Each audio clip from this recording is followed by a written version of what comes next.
Compassion. I want to talk to you about self-compassion. Self-compassion is really the most important two elements in your well-being. One is awareness, being aware of what's going on, and second is self-compassion. How can you have self-compassion if you don't feel these feelings? If you don't recognize that they are hurting you? I lost my son. There is nothing in this world worse than that. Nothing, right? The most devastating thing. And I went through all the emotions, tsunamis and tornadoes and all of them constantly hitting. I fainted for 30 days every day. But I felt it, I experienced it, I was there. I wasn't pushing it away or trying to numb myself or try to. When I was there, because I felt it, my heart opened. My heart said, no,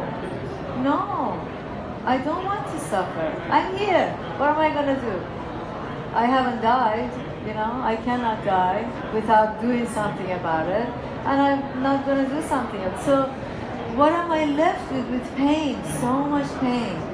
And it's not okay. And we go through these things. We all experience grief, loss, death in our families, with our loved ones.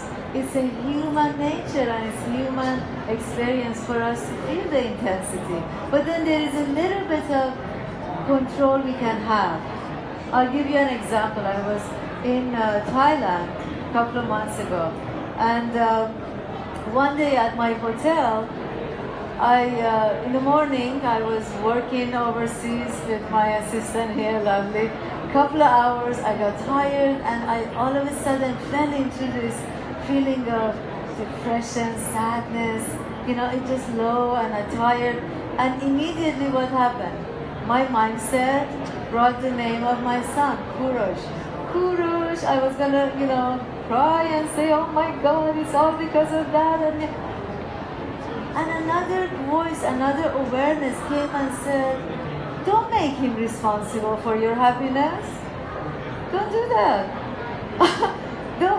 What I mean? It's very easy for us to take a reason and hold on to it and continue to suffer. It's not necessary. It is not necessary. It's not necessary. I cannot tell you how many times I can say, does not matter, the worst thing in the world. It is not necessary for us to suffer. It's not justified. A lot of us, we can hang on to things that happened in the past, in our childhood, with our parents, with our family, and keep that. Keep it as an identity. If I let it go, what's going to happen to me? All these years I've held on to it. But then feel the suffering that it constantly accompanies you, like your best friend. But this is a really painful friend. And there is a thing we could do. The thing is to feel and have self-compassion for yourself. Yes.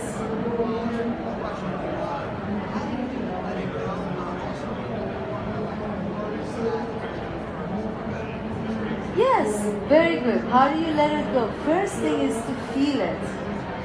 You feel it enough without giving reason to it, right? I have done that. My son died of opioid. Beautiful, wonderful kid, 26 years old, amazing boy. You have no idea how talented, how timely, this guy was just the best person ever, and very effective, managing life, and very functional. Absolutely not dysfunctional. So he passed away. What did I do? I took his intention for wanting to help others, and I started a foundation for him. And I called it Kurosh Compassionate Recovery Program. Why? And I'm not, my purpose is not to help the addicts. That's not my understanding. But my understanding is families, family members. I want to teach them how not to suffer, how to be kind, how to remain respectful, how to remain, compassionate, having firm boundaries, protecting yourself, but then still being compassionate, still being kind to yourself, to the other person. And it really works. I can tell you it really works, because with me and my son, before he passed away, for a year he lived with me. And that's how I treated him. He did stuff, believe me. He crashed my car, all kinds of stuff. So, but I kept on remaining kind. How? By understanding, having a warm understanding of what's going on. This guy would never, in his right mind, do things like that. So I never, didn't blame him, didn't judge him, and it takes practice. It's not easy. I've been practicing mindfulness, I've been practicing heart qualities. So that was an example of what you do. You use the pain to have some meaning. Like what? He died? That's it? Finished? No, it can't be. He lives on through he had the intention to help and to be, of service to others, even though he had the disease. So yes, we make meaning out of it.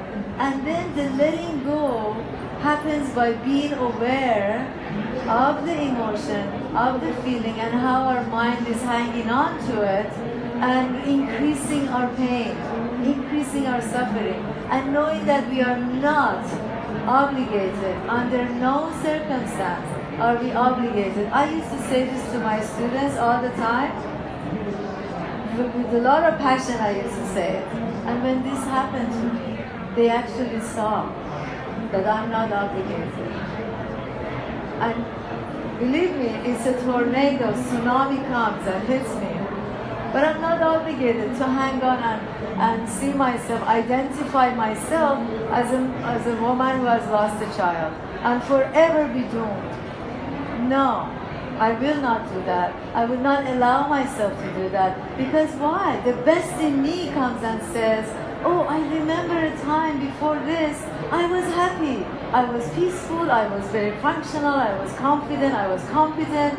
What happened to all that? I can't let that go. This is why we want to have our best. Find out the best in us. Find out when and where and how do we feel the best of us. And really cherish it. Honor it. Honor it. It's very important. The best in us that should not be circumstantial. That only if life is going good for me, then I show up and I'm happy.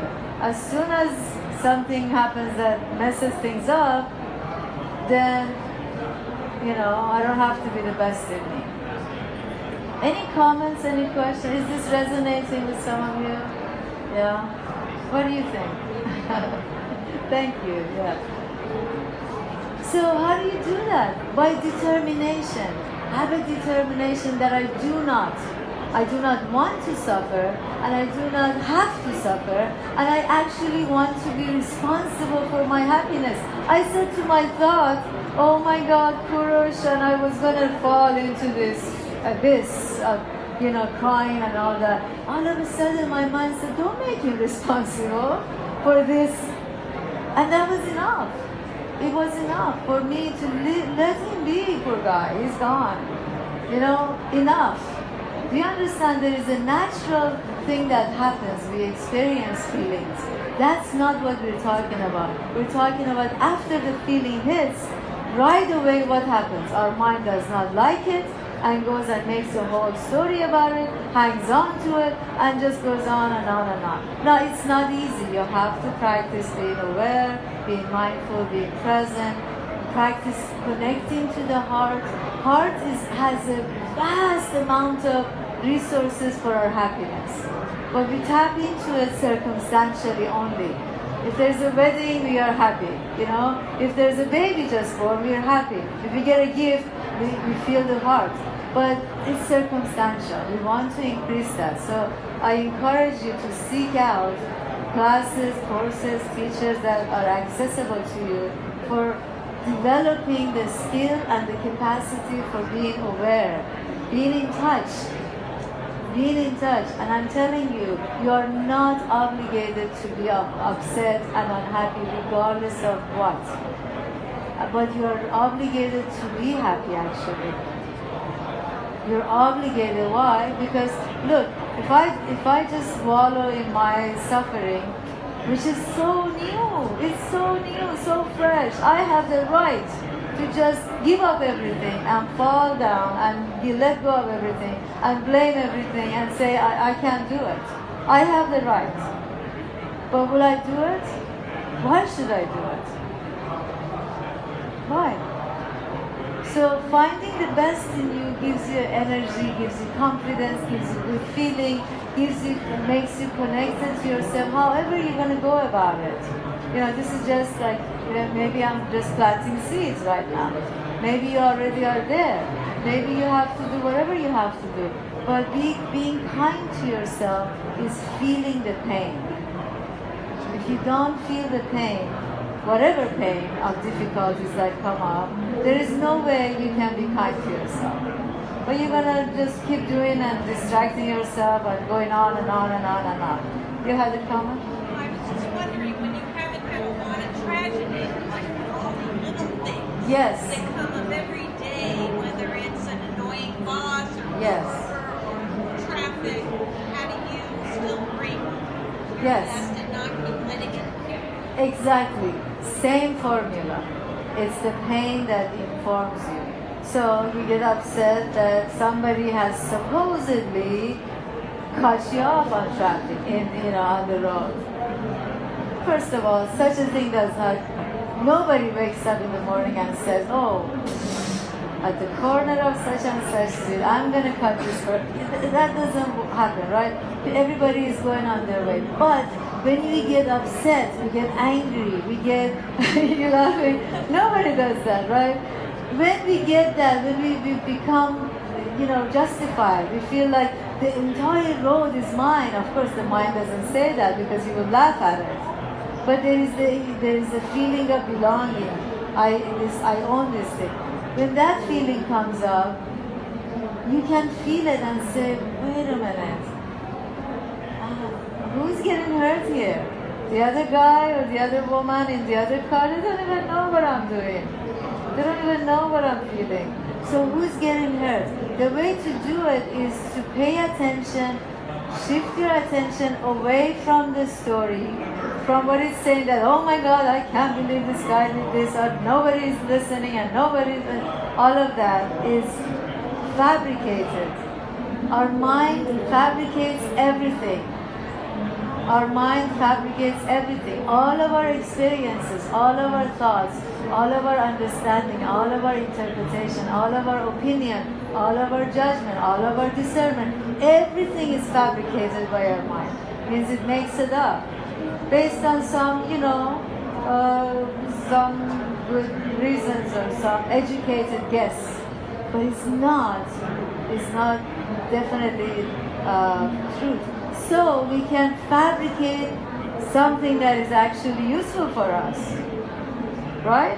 And one thing I tell my students to do, which some of them have looked at me really bizarrely, is when you think somebody is cutting you off or driving really fast, they want to pass you, what do you do instead? You could say, may you be safe. Because the way they're doing it, they can be unsafe. May you be safe. Just connecting to that human as if that is me. How many times have I done that? Change lane and was oblivious about who I'm cutting, supposedly, right? Yeah.